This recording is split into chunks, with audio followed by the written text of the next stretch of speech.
5 things to know before building your ADU. Hello, welcome in. Are you thinking about building an accessory dwelling unit on your property, also known as an ADU? Before you break ground on that backyard cottage or garage conversion, there are critical factors you need to understand. Today, I'm sharing the 5 essential things that you must know before starting your ADU/DADU project. These are insights that could save you thousands of dollars and months of headaches. Whether you're building for rental income, family housing, or added property value, these fundamentals will help you create an ADU that truly delivers on your investment. Hi, I'm Charlie with Armada Design and Build in Bellevue, Washington.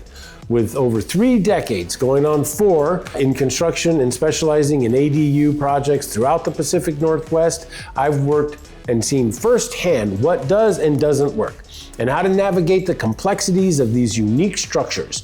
Today, I'm sharing the expertise that only comes from having boots on the ground in this rapidly evolving segment of home construction.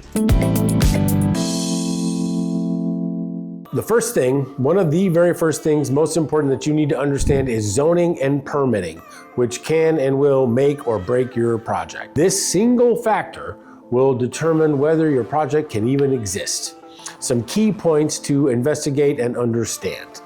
ADU allowance. Not all zones permit ADUs or DADUs. Even if your neighbor has one, they might not have been built to regulation or before regulations changed, or you might now be able to do something that you couldn't have done in the recent past, which is more of what we're seeing here in this area. Size limitations. Most jurisdictions limit the size of an ADU to 600 or 800 or 1,000 square feet. Some are 1,200, just depends, but that's part of understanding your zoning, or some percentage of the size of your existing main home. Setback requirements. How far is the structure from the property line of any given property line and between them? Height restrictions can come into play. If you have a view property, we have lots of those here. You're blocking the view of the neighbor. Height becomes a thing. Parking requirements. Many require additional parking spaces for the ADU or DADU. Dedicated parking can sometimes be a limiting factor. In the Seattle area alone, I've seen requirements vary dramatically between municipalities. Bellevue, Kirkland, and Seattle all have different rules. In fact, in Bellevue, you can't even build a DADU currently, not allowed. It has to be an ADU of some variety. Size, placement, design requirements all vary, so it's imperative that you understand what it is you can do. Pro tip, don't rely on general information. Schedule a pre-app meeting with the local planning department. You're the taxpayer in that municipality. They are there to support and work with you, so you can go in and get a pre-app appointment to walk them through it or have them walk you through what you can do. Some of them typically charge a small amount, couple $100s, but it can save you a ton of time and thousands of dollars before you invest in a full set of plans and or all of the time and effort that go into that process, and know what you can do before you ever start. The second thing is budget reality check. What do DADUs and ADUs really cost? This is a crucial factor for understanding what they really cost of building an ADU or a DADU. The numbers that you see online and out there floating around TikTok and places like that are often outdated or just flat unrealistic. Current cost ranges for different types, a garage conversion or converting an existing space into an ADU, be $100,000, $150,000, $200,000. Benefit here is you don't have to build new space, you're just repurposing existing space. The second scenario that we like to talk about is an attached or an ADU where you're adding on new space to put the ADU inside of. And these things can start in the $250 range and go into the 3s or even more, just depending on how big the addition is and what all you're putting inside of it. And then the infamous DADU, detached accessory dwelling unit, those are obviously the most expensive because they're completely new structures, where the benefit of doing an ADU, an addition, is that the sewer is there, the plumbing is there, the heating and cooling is there, the electric is there. When you go out in the backyard and dig a hole and gonna pour a foundation and build a whole new building, there's no services out there. You got no gas, you got no power, you got no water, none of that. So that's all got to be connected to that new structure. So that in and of itself makes them more expensive, and the fact that it's just completely new structure also adds to the cost. And these things start in the very high $200,000 range to $300,000 depending on how big, and can go as high as $750,000 pretty easily. Some of the biggest budget surprises that people run into and that we experience and help people recognize is site work. How much do we have to do to your property or yard or however you would refer to it before we really start coming out of the ground, right? And start spending money on stuff that's gonna stay there. Do we have to cut down a half a dozen giant trees?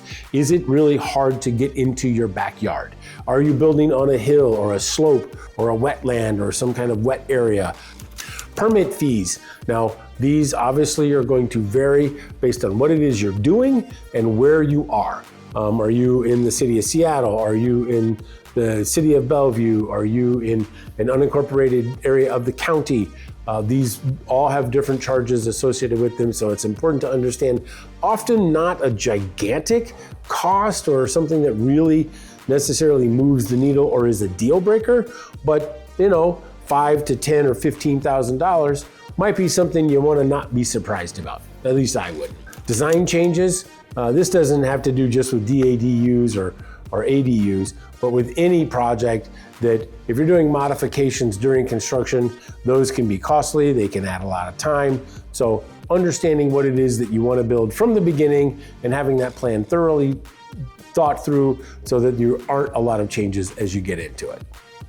So a little bit of a story. One client initially budgeted about $180,000 for their DADU based on some online estimates, things they'd seen out there, the great internet and all of the fact-finding capability. There's a lot of good information out there. We're putting information out there right now, but there is a lot of also not good information out there. So you have to be careful. And so they discovered that the actual cost for their project was going to be closer to $280,000 or $300,000 once all the requirements were met. So that initial, what they thought was maybe $175,000, $180,000 turned into be $280,000 or $300,000. So 50% more than what they had initially been thinking. So proper budgeting from the start and proper understanding of scope of work and zoning rules would have led to potentially some different design decisions for them earlier on that could have kept their costs down.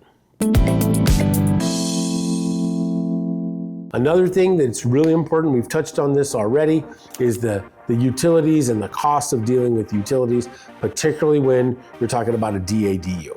It seems straightforward, but often becomes some of the most complicated components of this and can be very expensive if I'm having to dig hundreds of feet of trench to bury things in the ground or hook up to the sewer in the street or bring the power from the street or water from the street. And typically these are being built in the backyard, so that trenching can become very expensive. And another one that throws you off a lot is that you're dealing with the utility. Everyone's made the phone call to the power company or the electric company or something and trying to deal with an issue. Imagine talking to them, trying to get new service hooked up to your home or service moved or relocated. This is a complicated maze of a process that we have to go through and can take months and months oftentimes to just get on the schedule and figure out who we're supposed to be talking to and how do we manage this. This is not a just go figure it out as you go thing. Electrical, how are you going to do it, support it, what's happening there. So a lot of times with the electrical, they tell you how this is going to go. This is what we're going to do, this is where we're going to put it, yada, yada. So you have to be willing to work with them. Water, can you tap into the existing lines? Are you going to need a new service from the street? Am I running it from the house? Is it large enough? Oftentimes they'll make you upgrade the size of the water service coming in because you now have a whole new building. The sewer, is gravity possible once you get way back from the road and I got to get it out here? Can I have it all sloped downhill? Got to determine that. Gas, still out there. Is it desired? Is it available? Is it accessible? Do I have to get a separate meter if I'm building a DADU? If I just want to do an ADU, but I need a separate heating system in there, how do we deal with that? Understanding the whole gas thing. They used to call it phone and cable, but nowadays we're not doing a lot of cable TV, but we do internet, right? And not many people are doing phone, but that low voltage connection to have it out to the house, its own separate service, is still very, very important. And again, you're dealing with the utility. This complexity level increases with the distance from the main house for a detached ADU, DADU. And if you're doing a septic system, the septic system in and of itself could be 20 or 30, depending on what you need for the size of home that you're building. Smart solutions I've implemented include, and some are required, installing a separate meter for rental units, using mini splits instead of extending the HVAC. That would be in an instance of where you're doing an addition. Tankless water heater for sure to save space and energy. In a lot of instances, you need to put those in to just meet energy compliance. Strategic placement to minimize the trenching distances is how that we come up with a solution, but in the most cost-effective way. Another thing, the fourth item that we really want to talk about is design for maximum functionality, right? So this is super important when we're talking about this kind of space, because this is typically some kind of flex or auxiliary space. They demand a different approach than a traditional home because we're trying to do a lot more in a lot less space. For rental income focused ADUs, include some of these features to maximize the rentability.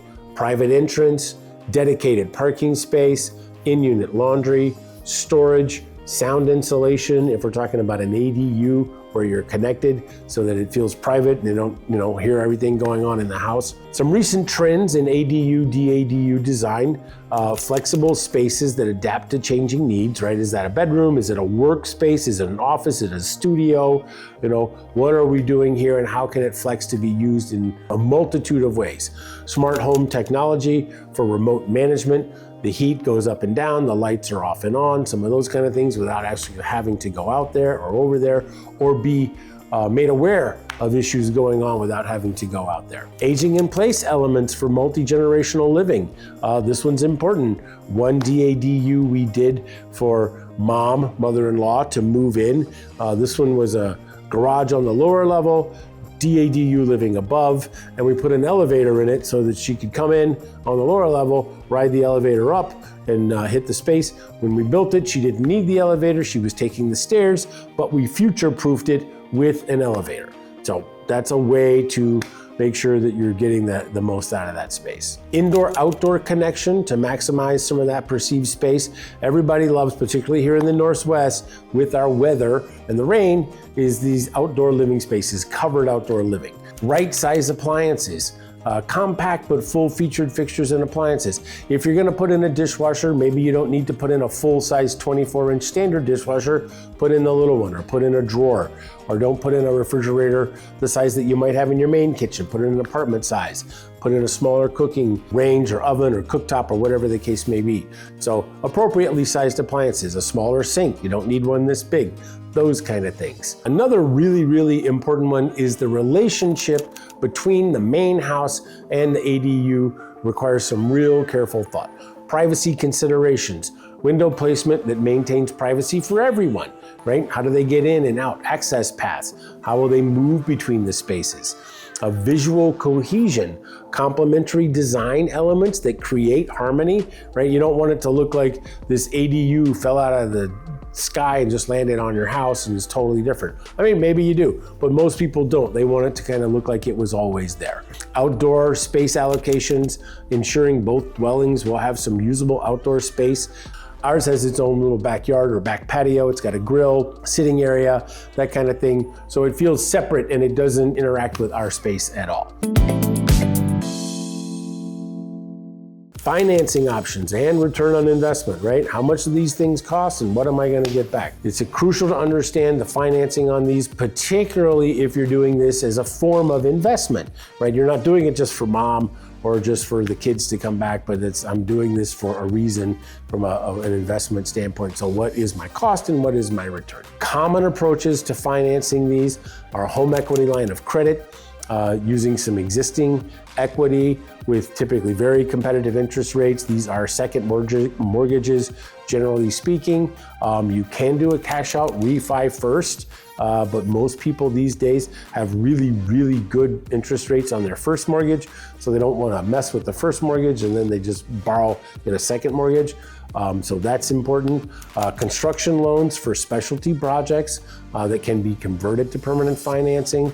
ADU specific loans. Some lenders are out there now doing loans specifically for ADUs and DADUs that are out there and available. Local programs, municipalities offer some incentives or assistance programs, particularly for low-income housing. If you're doing this from a low-income housing standpoint, there can be some real help in the funding of these. So that's important to know and understand if that's something that you're looking to do. What is my ROI, return on my investment, right?